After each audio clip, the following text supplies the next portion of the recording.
Masters ఈరోజు మనం చెప్పుకోబోయే కథ భగవంతుడి గురించి. భగవంతుడుని రోజు మనం తలుచుకుంటాం. కానీ మనకెప్పుడు దర్శనమిస్తారాయన అన్న ఒక ఆలోచన మనందరికీ ఉంటుంది. నాకు ఉంది. ఎందుకంటే ఇప్పటిదాకా నాకు భగవద్ దర్శనం దొరకలేదు. అయితే అది ఎవరికొస్తుంది? ఎలాంటి వాళ్ళకొస్తుంది? ఒక్కొక్కసారి మనం వింటూ ఉంటాం ఎక్స్‌పీరియన్సెస్ మనం క్లాస్‌లో ఉన్నప్పుడు కొంతమందికి కనిపించిందని.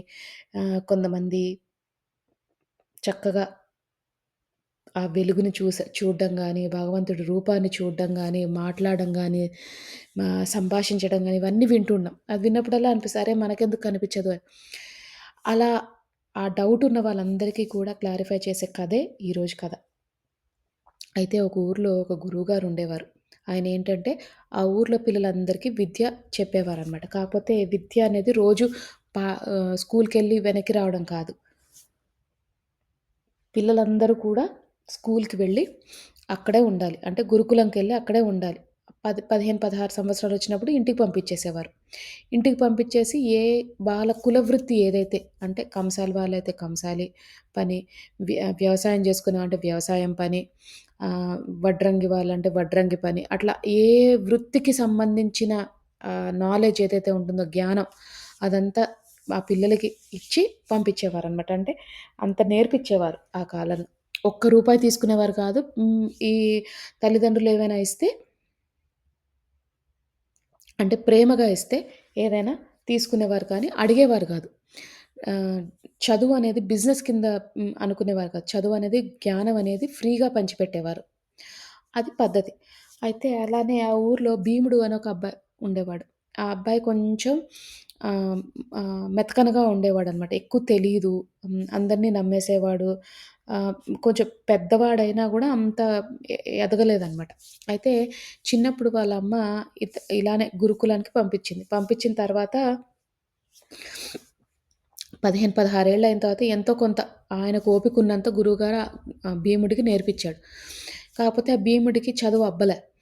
వాళ్ళ ఇంటికెళ్ళిపో ఇంక సరే నీ టైం అయిపోయింది. 16 ఏళ్లయిపోయినాయి. అందరూ 16 ఏళ్ళకెళ్ళిపోతారు. నువ్వు ఎళ్ళంటే వెళ్ళను నేనిక్కడే ఉంటాను అంటాడు భీముడు. వాళ్ళ అమ్మంటది వీడు ఎలాగో మబ్బుగా ఉన్నాడండి. అసలు తెలివితేటలు లేవు. వీడికెవరు ఉద్యోగం ఇవ్వరు. మేము ముసలాళ్ళయిపోతున్నాము. మీ దగ్గరే ఉంచుకోండి అని చెప్పి ఆళ్ళమ్మ అనేస్తదనమాట. అనంగానే ఆ గురువుగారు ఏమనుకుంటారు, ఆ గురువుగారికి ఏంటంటే 30 పిల్లలకి చదువు చెప్తున్నారనుకోండి. ఆ గురువుగారి బాధ్యత ఏంటంటే, ఆ పిల్లలకి వంట చేసి పెట్టాలి. గురుగారో, గురుగారి భార్యో వంట చేసి అందరూ కలిసి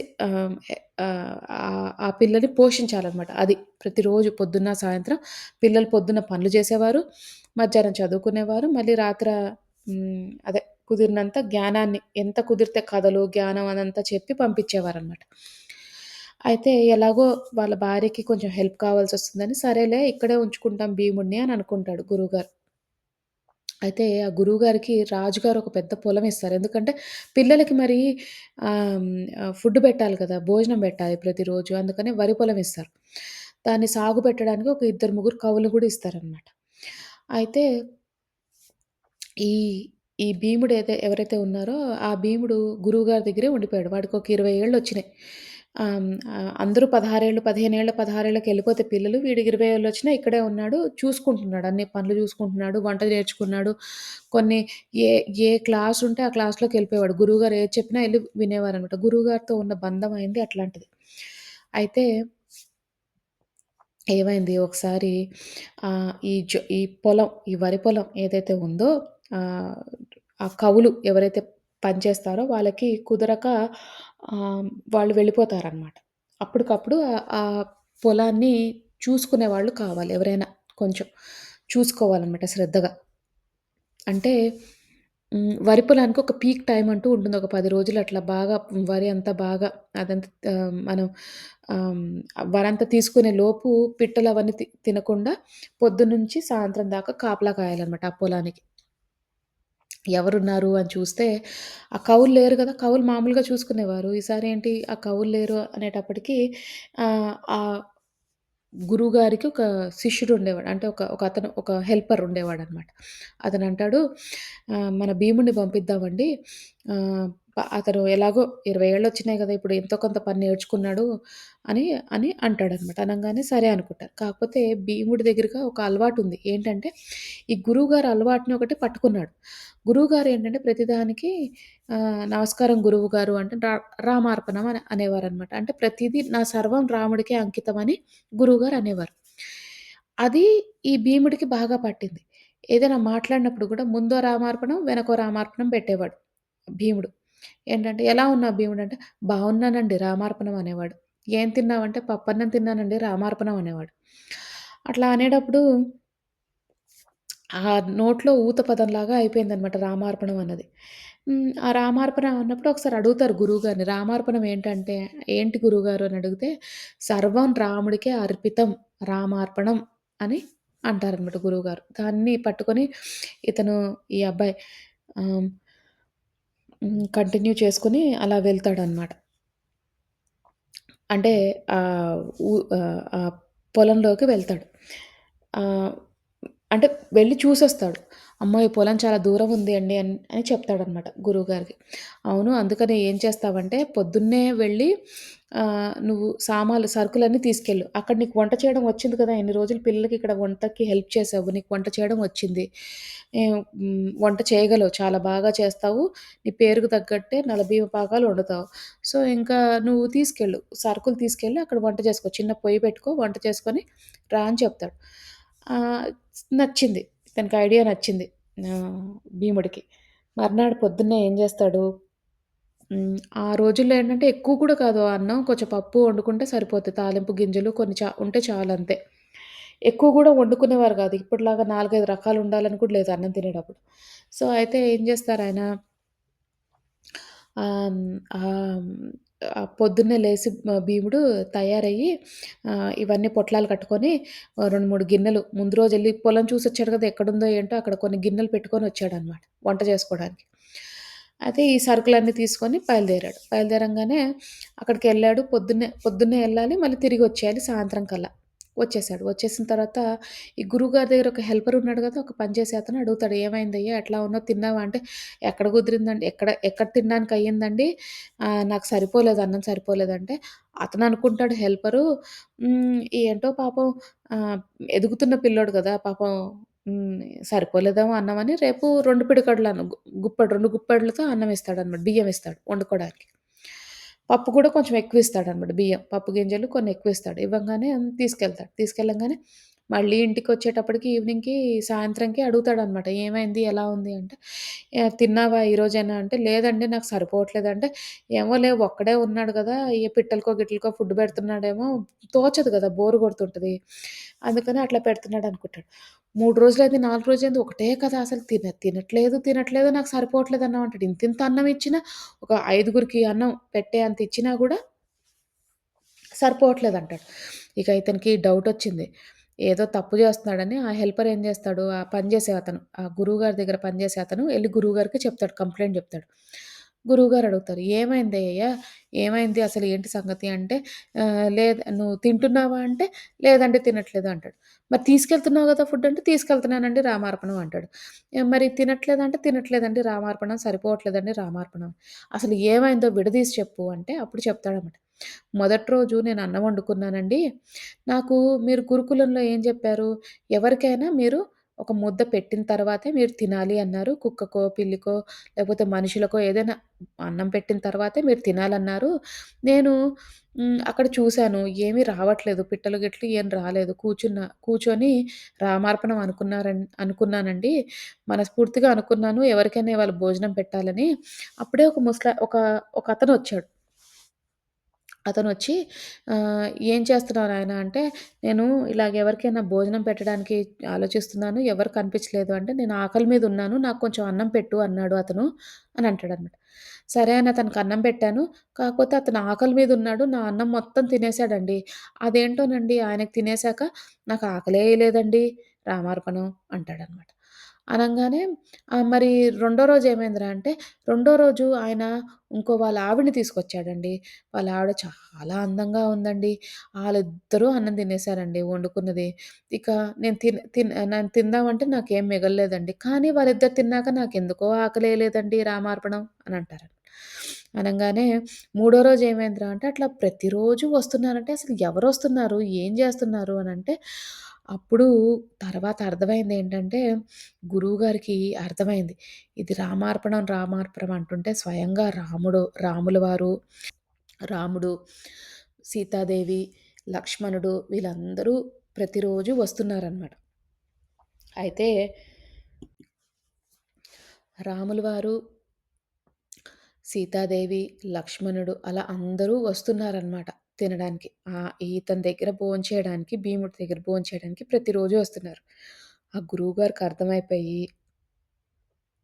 అందరితో పాటు బయలుదేరి ఆ రోజు వెళ్దాం అనుకున్నారనమాట. పొద్దున్నే లేవంగానే అందరూ కలిసి బయలుదేరి వెళ్లారు. చాలా మందికి భోజనాలు తీసుకెళ్లారు. ఎందుకంటే స్వయాన భగవంతుడొచ్చి తింటున్నాడు ఇతని దగ్గర అని. ఆ రోజు కూర్చున్నాడు. వంట చేశాడు. వంట చేసిన తర్వాత ఆహ్, అడుగుతాడనమాట. "ఏమైందిరా ఇంకా ఈ టైం అయింది రాలేదు" అని గురువుగారు అడుగుతారు భీముడిని. "వస్తారండి వస్తారు. ప్రతిరోజు ఆయన వస్తానని కంపల్సరీగా చెప్తున్నారు. ఇవాళ కూడా వస్తారు" అని అంటాడు. కరెక్ట్‌గా భోజనం అయిపోయి ఇంకా వెయిట్ చేస్తున్న టైంలో ఎక్కడి నుంచో తెలీదు కానీ ఒక బోలెడు కోతులొస్తాయన్నమాట. అన్నీ చక్కగా విస్తరాకులు వీళ్ళేసుంచుతారు. ప్రతి ఒక్క విస్తరాకు దగ్గర చక్కగా కూర్చొని, అన్ని వడ్డించిన వంటలన్నీ తినేసి వెళ్ళిపోతాయి. అప్పుడు గురువుగారు అనుకుంటారు, "అయ్యా! ఈరోజు కూడా నాకు దర్శనం దొరకలేదు. నేను అందరికి చదువు చెప్తున్నా గానీ, రామార్పణం అని అంటున్నా గానీ, నేను మాట వరుసకే అన్నాను. నువ్వు మాత్రం సంపూర్ణంగా భగవంతుడున్నాడని నమ్మి, రామార్పణం అనే ఆ పదాన్ని మనసా, వాచా, కర్మనా మాట్లాడావు కాబట్టి, రాముడు స్వయంగా నీ దగ్గరికి వచ్చి భోంచేశాడు నాయనా. నువ్వు ఎంతో ఆహ్, పుణ్యం జేసుకున్నావు. నీకు ఇంత జ్ఞానాన్ని ఆ భగవంతుడిచ్చాడు. మేమందరం కూడా నీకు జ్ఞానం లేదు అని మేము నిన్ను పక్కన బెట్టేసాం. ఎందుకు పనికిరాని వాడివని, సరిగ్గా మబ్బుగా ఉన్నావని, సరిగ్గా పని చేయవని మేమలా పెట్టేసాం. భౌతికంలోనే ఆలోచించాము. కానీ నువ్వు మహాజ్ఞానివని నాకిప్పుడు అర్థమైంది. జ్ఞాని ఎందుకు అంటే, నీకు బోధించిన పాఠాన్ని సరిగ్గా ఉపయోగించుకున్నావు. అంటే నేను రామార్పణం అన్నప్పుడు నువ్వు మనస్ఫూర్తిగా రామార్పణం అని కళ్ళు మూసుకొని, మనస్ఫూర్తిగా భగవంతుడున్నాడు అనే నమ్మకంతో అని అన్నావు. నేనేదో ఊత పదంలాగా అన్నాను. నీకు నాకు తేడా అదే. అని గురువుగారు చెప్పి, ఆ అబ్బాయిని చక్కగా మళ్ళీ తీసుకెళ్ళి అతనికి చెప్తాడనమాట. ఆ అబ్బాయికి కొంచెం తెలివితేటలు ఎక్కువైనాయి. ఇది రాముడి దర్శనం అవి అయిన తర్వాత కొంచెం తెలివితేటలు బాగా పెరిగినాయి. ముందంత మబ్బుగా లేడు. బానే అన్ని పనులు చేసుకోగలుగుతున్నాడు. అందరు చెప్పినవి అర్థమవుతున్నాయి. ఇంకా మంచి ఉన్నత స్థితికి వెళ్ళాడనమాట. అది కథ. అయితే మనం ఏం తెలుసుకోవాలి అంటే, మనం ఎప్పుడైతే మనసా వాచా కర్మణ భగవంతుడికి అంకితం చేసుకుంటామో అంటే భగవంతుడున్నాడు. ఎప్పుడో ఒకప్పుడు తప్పకుండా మనకి దర్శనమిస్తాడు అని ఎప్పుడైతే మనం అనుకుంటామో మాస్టర్స్ అప్పుడే మనము ఈ స్టేజ్‌కొస్తాం. అంటే ఈ భీముడు లాంటి స్టేజ్‌కొస్తామనమాట. అంటే భీముడిలాగా మనకి దర్శనమిస్తాడు. భగవంతుడు స్వయానొచ్చి దర్శనమిస్తాడు. మనకు కావాల్సిందేంటంటే ఆ భగవంతుడి మీద నమ్మకం. ఈ ప్రక్రియ మీద నమ్మకం. భగవంతుడిని ఎప్పుడు గూడా దండం పెట్టుకుంటాం ఒక పక్క. ఇంకో పక్క ఆయన ఆయన తత్వాన్ని పాటించాం. అంటే ఏంటి? ఆయన తత్వం ప్రతి భగవంతుడికి మీ ఇష్టదైవం ఎవరైనా సరే అమ్మవారైనా, రాముడైనా, కృష్ణుడైనా, వెంకటేశ్వర స్వామైనా, సాయిబాబా అయినా వాళ్ళందరికీ ఒక తత్వం ఉంది. వాళ్ళందరూ ఒక తత్వాన్ని నేర్పించారు. ముందుకు తీసుకెళ్లారు. మనుషులంటే ఇలా ఉండాలి, శివుడైనా ఇలా ఉండాలి, ఇలా ప్రవర్తించాలి, మంచి చెయ్యాలి, సహాయం చెయ్యాలి, ఆహ్, బాగా ఉండాలి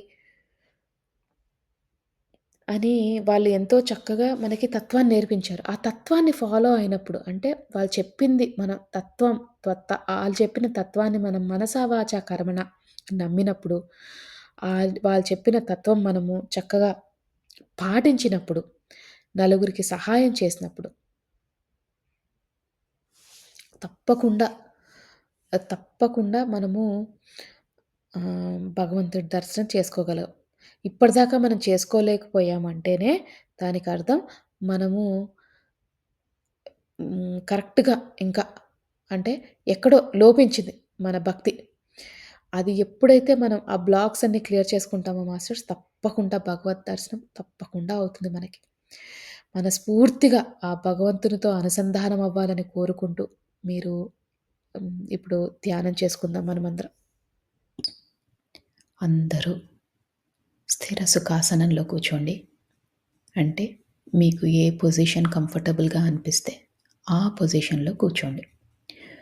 ఒకవేళ మీ ఆరోగ్య రీత్యా మీరు కూర్చోలేకపోతే పడుకొని కూడా ధ్యానం చేయొచ్చు.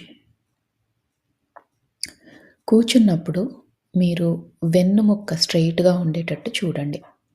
తల నిటారుగా పెట్టండి. వేలల్లో వేలు పెట్టుకోండి. కళ్ళు 2 మూసుకోండి. అలాగే పడుకొని ధ్యానం చేసేవారు కాలు మీద కాళ్ళు పెట్టుకొని, వేలల్లో వేలు పెట్టుకొని, కళ్ళు 2 మూసుకోండి.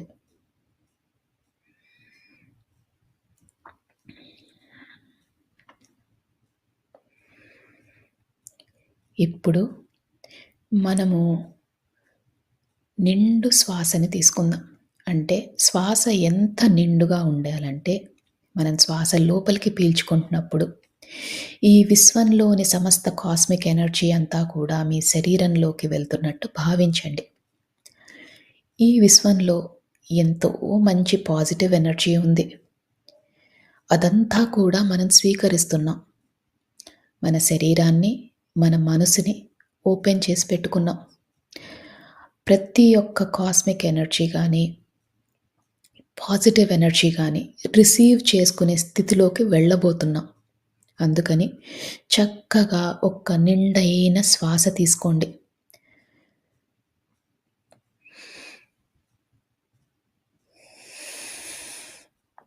ఆ శ్వాసని వదిలేసేటప్పుడు మనలోని సరికాని ఆలోచనలు, చికాకులు, టెన్షన్లు ఏవైనా ఉంటే అవన్నీ తొలగించుకునే ప్రయత్నం చేయండి.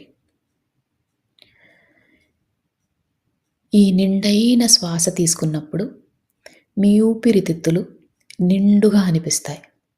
అలాగే ఆ శ్వాసని వదిలేసేటప్పుడు చాలా తేలికైపోతాయి.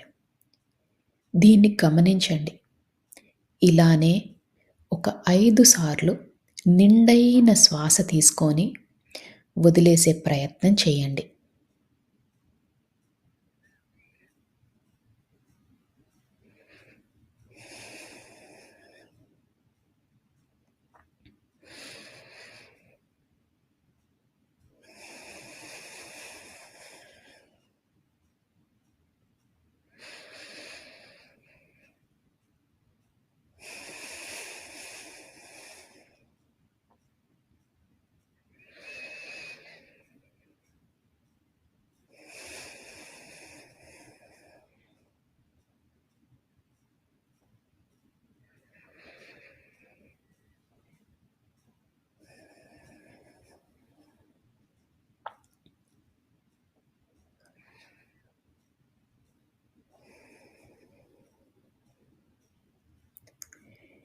ఇప్పుడు మీ మనసు, శరీరం చాలా తేలికైనట్టు మీకు భావన కలుగుతుంది.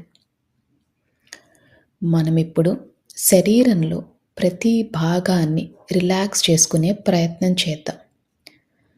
అంటే ముందుగా సహస్రారం తల భాగం దాన్ని రిలాక్స్ చేసుకునే ప్రయత్నం చేద్దాం. అలానే ముఖము, చెవులు, భుజాలు, చేతులు, చేతి వ్రేళ్ళు, పొట్ట, నడుము, కాళ్ళు, పాదాలు, కాలి వ్రేళ్ళు అన్నిటినీ రిలాక్స్ చేసుకోండి. రిలాక్స్ చేయడం అంటే మీరు కంఫర్టబుల్ పొజిషన్‌లో కూర్చున్నట్టు, అలానే తేలిగ్గా అయినట్టు మీకు అనిపిస్తే మీ శరీరం రిలాక్స్ అవుతున్నట్టు. బిగించి పట్టకండి. శరీరాన్ని చాలా లూజ్‌గా, రిలాక్స్డ్‌గా చేయండి.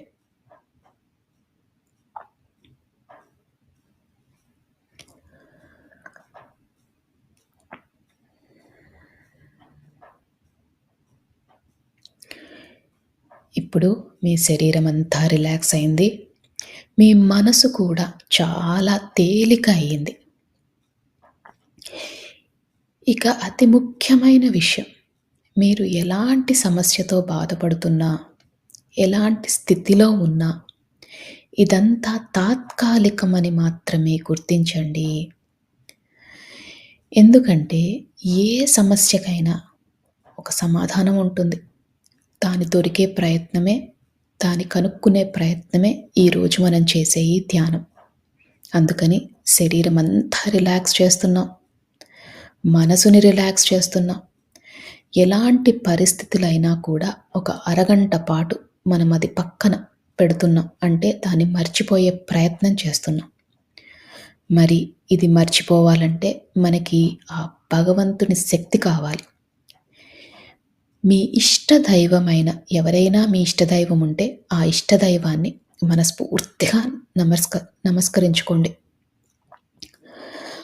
అలానే ఒకవేళ మీ ఇష్టదైవం లేకపోయినా, భగవంతుడి పైన నమ్మకం లేకపోయినా, ఈ విశ్వంలోని ఉన్న కాస్మిక్ ఎనర్జీ, ఆ పాజిటివ్ ఎనర్జీ ఏదైతే మనల్ని నడిపిస్తుందో దాన్ని నమస్కరించుకొని, కృతజ్ఞతలు తెలియజేసుకొని మనతో పాటు ధ్యానం చేయడానికి ఆహ్వానించండి. మీ ఇష్టదైవాన్నైనా, ఈ పాజిటివ్ ఎనర్జీనైనా మనతో పాటు ధ్యానం చేసే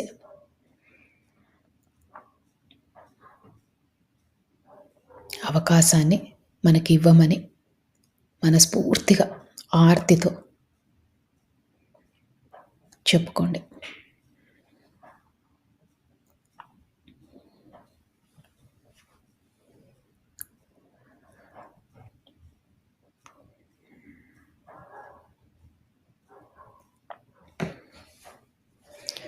మీ శరీరం అంతా తేలికైపోయింది.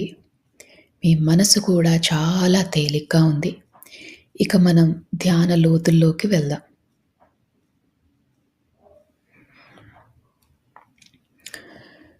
మీకు కనుబొమ్మల మధ్యన బొట్టు పెట్టుకునే దగ్గర రకరకాల రంగులు కనిపిస్తాయి. కొన్నిసార్లు విజన్స్ కానీ, కాంతులు కానీ కనిపిస్తాయి. దాన్ని థర్డ్ ఐ లొకేషన్ అంటారు. ఈ ధ్యానం మొత్తంలో కూడా ఆ లొకేషన్లో, అంటే మీ కనుబొమ్మల మధ్యన దృష్టి పెట్టేలాగా, దాని మీద ఫోకస్ పెట్టేలాగా చూసుకోండి.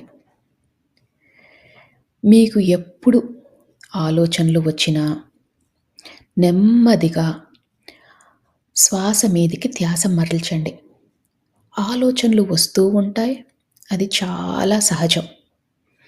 ఆలోచనలు వచ్చినప్పుడల్లా నెమ్మదిగా శ్వాస లోపలికి ఎలా వెళ్తుంది, ఎలా బయటికి వస్తుంది అని గమనించండి.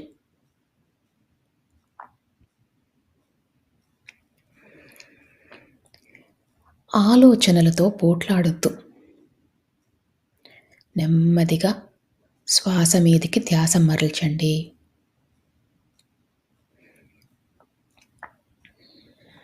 ఈ ప్రక్రియలో, ఈ ధ్యాన ప్రక్రియలో చాలాసార్లు ఆలోచనలు వచ్చే అవకాశం ఉంది. మనం ధ్యానం లోతులోకి వెళ్ళినప్పుడు ఏ ఆలోచనలు రావు. అందుకనే ఆలోచనలు వచ్చినప్పుడల్లా శ్వాస మీదికి ధ్యాస మరల్చండి.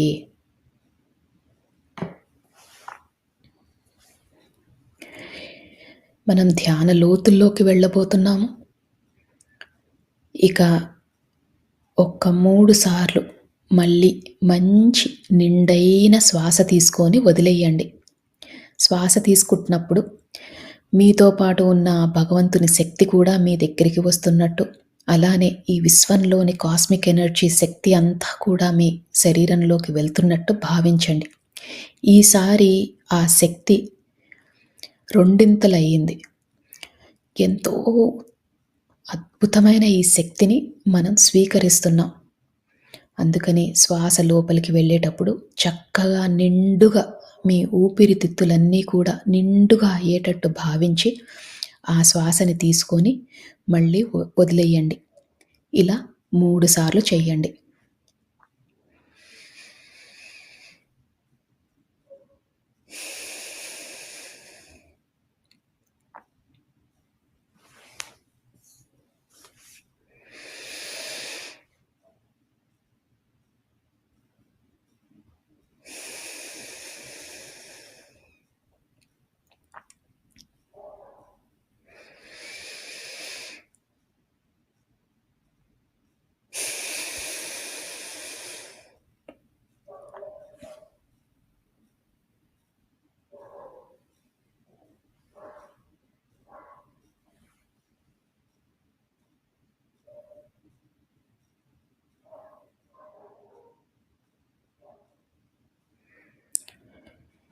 ఇప్పుడు మీ శరీరము, మీ మనసు చాలా తేలికైపోయాయి.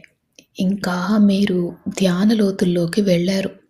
అంటే మీ పక్క జరిగేవి ఏమి వినిపించవు. నా మాటలు మాత్రమే వినిపిస్తున్నాయి.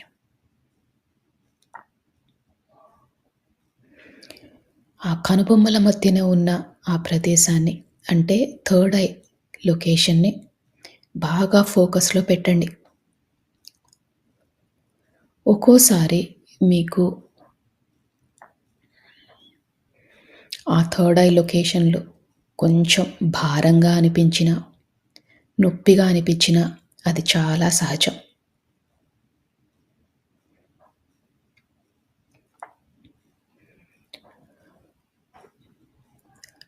మన ఇష్టదైవంతో పాటు, ఈ విశ్వంతో పాటు మనము ఇంకా ధ్యాన లోతుల్లోకి వెళ్తున్నాం.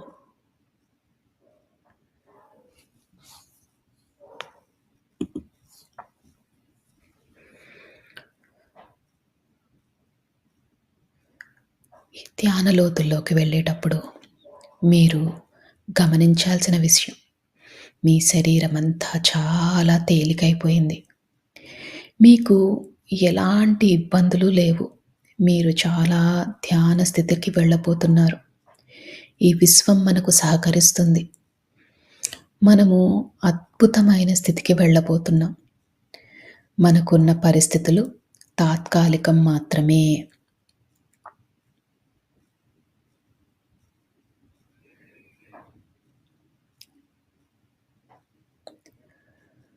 మనము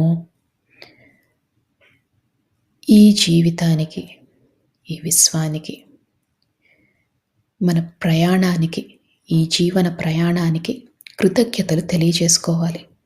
ఎందుకంటే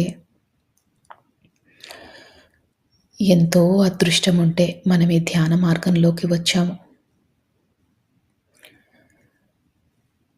జ్ఞానాన్ని తెలుసుకుంటున్నాము. అందుకని మనము మనస్ఫూర్తిగా ఒకసారి కృతజ్ఞతలు కూడా తెలియజేసుకుందాం.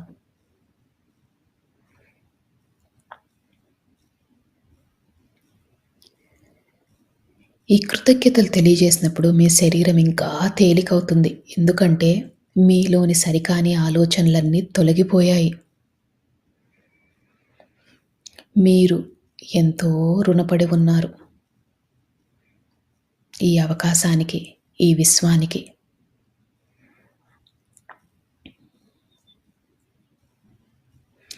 మనసుని బాగా తేలిక చేసుకోండి. అదే స్థితిలో ఉండండి.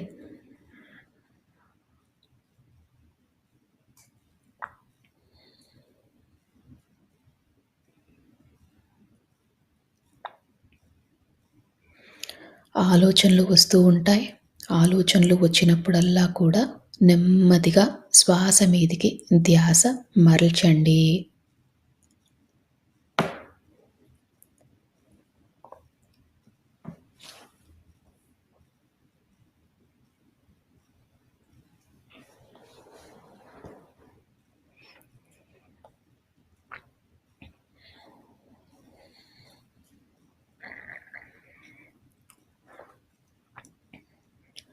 మనము మానవ జన్మ ఎత్తిందే కర్మలు తీర్చుకోవడాని కోసం. అంటే ఎన్నో జన్మలుగా కర్మలు చేస్తున్నాం. దాన్ని తొలగించుకునే ప్రయత్నం చేస్తున్నాం. ఈ కర్మలు తొలగిపోవాలంటే మనలో పరివర్తన చాలా ముఖ్యం. అలానే పశ్చాత్తాపం, ప్రాయచిత్తం కూడా చేసుకోవాలి. అంటే మనం చేసిన తప్పులని గతంలో గాని, గత జన్మలలో గాని చేసిన తప్పులని క్షమించమని మనస్ఫూర్తిగా కోరండి.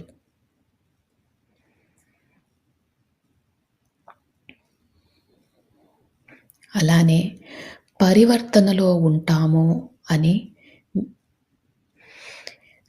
సహాయం కావాల్సిన వాళ్ళకి సహాయం చేస్తామని మనస్ఫూర్తిగా సంకల్పం చేసుకోండి.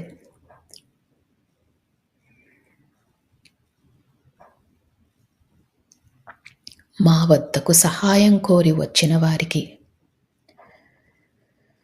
తప్పకుండా మాకు ఉన్నంతలో తోచినంత తప్పకుండా సహాయం చేస్తాము. మేము నేర్చుకుంటున్న ఈ ధ్యానాన్ని, జ్ఞానాన్ని పంచుతాము.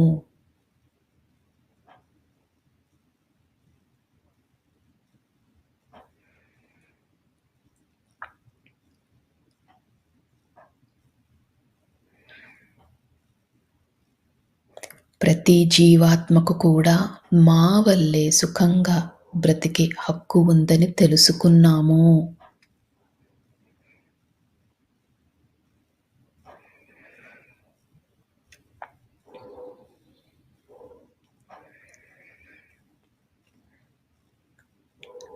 ఈ విశ్వానికి, ఈ భూమాతకు కావాల్సిన సహాయం చేస్తాము.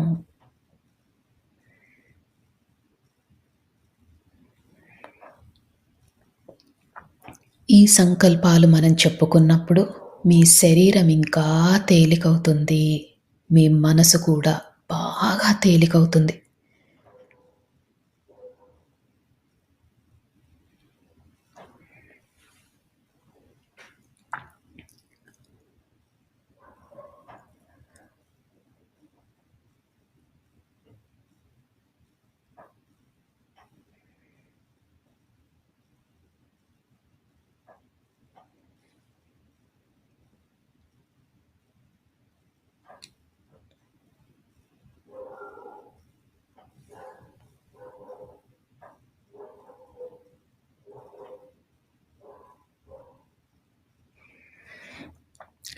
ఈ సంకల్పం చెప్పుకున్నప్పుడు మీ శరీరం చాలా తేలికైంది. ఇంకా లోతులోకి వెళ్ళే ప్రయత్నం చేయండి. మీ పక్కన ఏది జరుగుతున్నా మీకు పట్టించుకోవద్దు. నా మాటలు మాత్రమే మీకు వినిపిస్తున్నాయి. ఈ ధ్యాన లోతుల్లోకి మీరు వెళ్ళిపోయారు. ధ్యానంలో ఆ మహాదేవుడిని, ఆ పరమశివుడిని, ఆ జగన్మాతను, మీ ఇష్టదైవాన్ని, అలానే మీకు ఈ విశ్వం నుంచి కావాల్సిన సహకారం దొరకాలని మనస్ఫూర్తిగా కోరండి. ఇప్పుడు విశ్వంలోని సమస్త కాస్మిక్ ఎనర్జీ అంతా కూడా కాంతుల రూపంలో మన శరీరంలోకి వెళ్తున్నట్టు భావించండి. అద్భుతమైన కాంతులు, ఎటు చూసినా కాంతులే. ఈ కాంతులే మనకు సర్వం, ఈ కాంతులే మనకు దైవం, ఈ కాంతులే మనకు ఆరోగ్యం.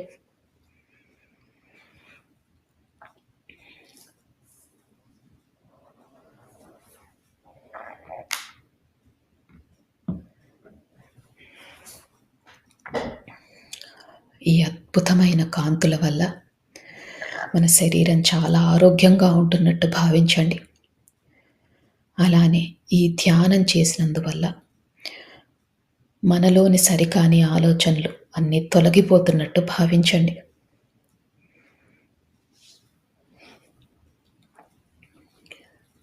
ఈ రోజు నుంచి మన కుటుంబ కలహాలన్నీ తొలగిపోతాయి. మన ఆర్థిక స్థితి మెరుగుపడుతుంది. మనం పడుతున్న మానసిక వ్యధ తొలగిపోతుంది. మన ఆరోగ్యం మెరుగుపడుతుంది. అద్భుతమైన కాంతులు, ఎటు చూసినా కాంతులే.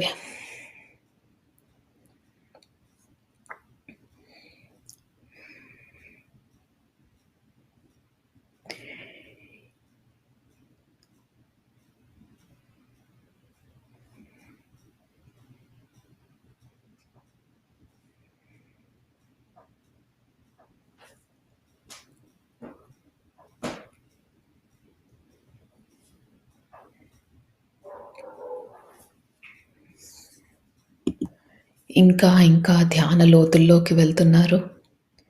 అద్భుతమైన స్థితి. శరీరము, మనసు అన్నీ తేలికైపోయాయి.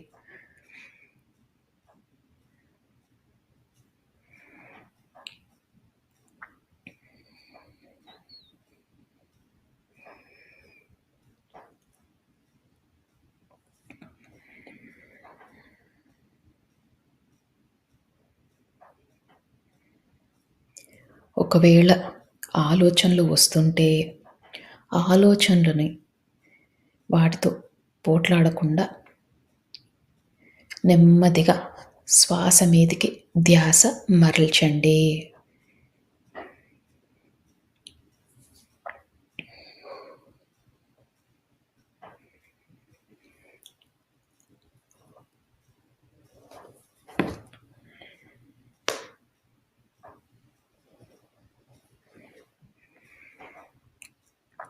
ఇంకా ఇంకా ధ్యాన లోతుల్లోకి వెళ్తున్నారు.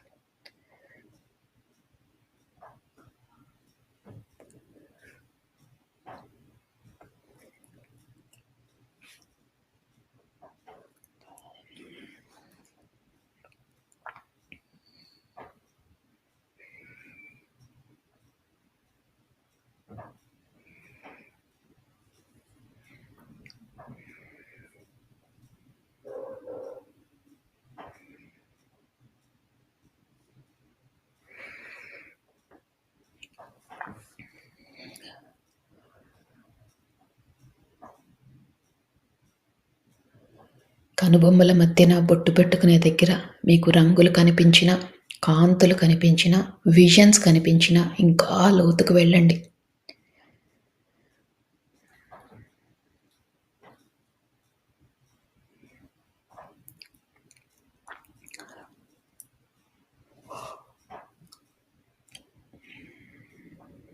అద్భుతమైన ధ్యాన స్థితిలో ఉన్నారు. సంకల్పాలు చెప్పుకున్నాం. పశ్చాత్తాపంలో ఉంటామని, ప్రాయశ్చిత్తం చేసుకుంటామని, పరివర్తనలో ఉంటామని మనము విశ్వానికి మాట ఇచ్చాం.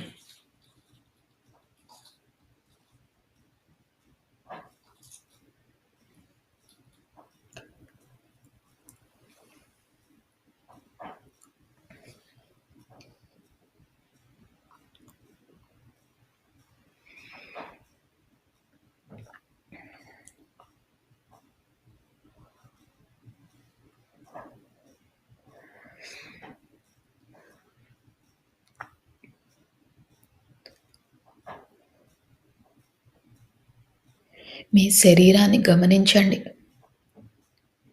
చాలా తేలిగ్గా ఉంది. ఇదే స్థితిని కొనసాగిస్తూ ఇంకా ధ్యాన లోతుల్లోకి వెళ్ళండి.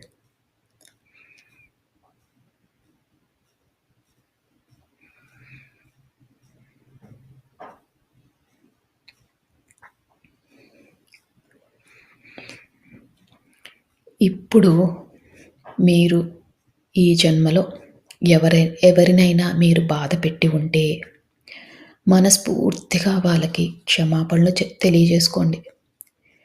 అజ్ఞానంతో, అహంకారంతో వాళ్ళని బాధ పెట్టాము అని మనస్ఫూర్తిగా వాళ్ళని క్షమించమని కోరండి.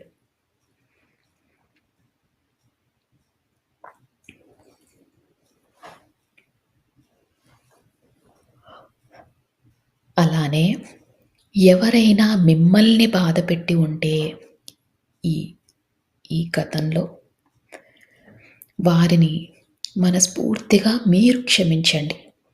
వారు తెలియక, అజ్ఞానంతో, అహంకారంతో తప్పులు చేసి ఉంటారు. అందుకని మీకు వారిపైన ఎలాంటి కోపమున్నా, ద్వేషమున్నా అవన్నీ తొలగించుకోండి.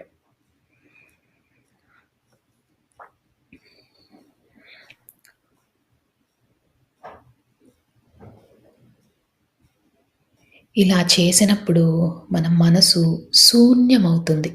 మనసు శూన్యమైనప్పుడే ఈ విశ్వంతో అనుసంధానం అవ్వగలం. మీ ఇష్టదైవంతో అనుసంధానం అవ్వగలం. అందుకని ఎవరిపైనైనా కోపం గానీ, ద్వేషం గానీ ఉంటే అవన్నీ తొలగించుకోండి. శూన్య స్థితికి చేరుకోండి.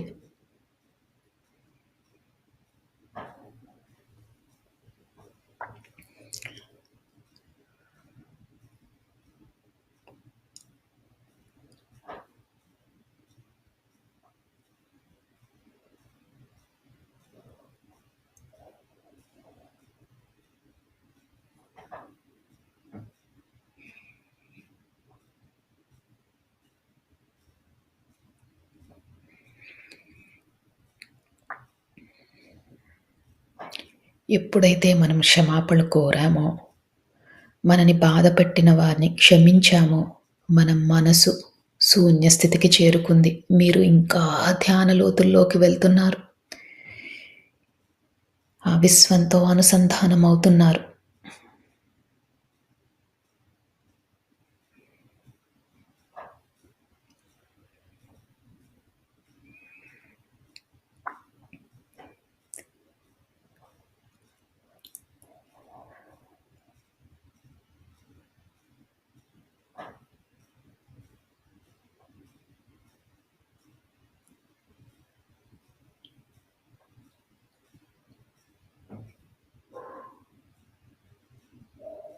ఇదే స్థితిని కొనసాగిస్తూ మీరు ఇంకా ధ్యాన లోతుల్లోకి వెళ్ళండి.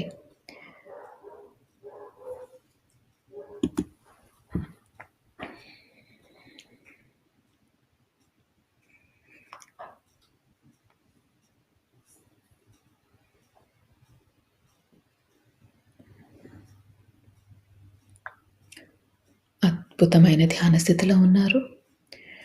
ఇదే స్థితిని కొనసాగిస్తూ మీరు ఇదే స్థితిలో ఉండొచ్చు. ఒకవేళ ఈ స్థితి నుంచి బయటికి రావాలనుకుంటే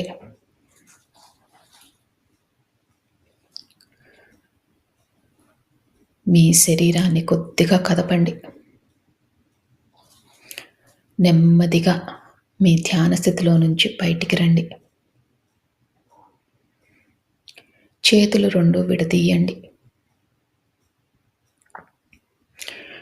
కళ్ళ మీద పెట్టుకోండి. మీతో పాటు ధ్యానం చేసిన వారందరికీ కూడా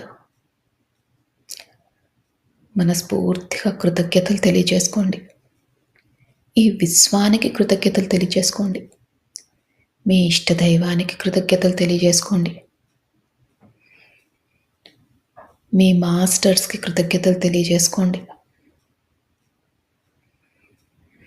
ఇంత మంచి జీవితాన్ని ధ్యానం చేసుకునే అవకాశాన్ని ఇచ్చినందుకు మనస్ఫూర్తిగా ధన్యవాదాలు తెలియజేసుకుంటూ, అలానే తెలియక చేసిన తప్పులు ఏవైనా ఉంటే క్షమించమని కోరుతూ మీరు ధ్యాన లోతుల్లో నుంచి బయటికి రావచ్చు.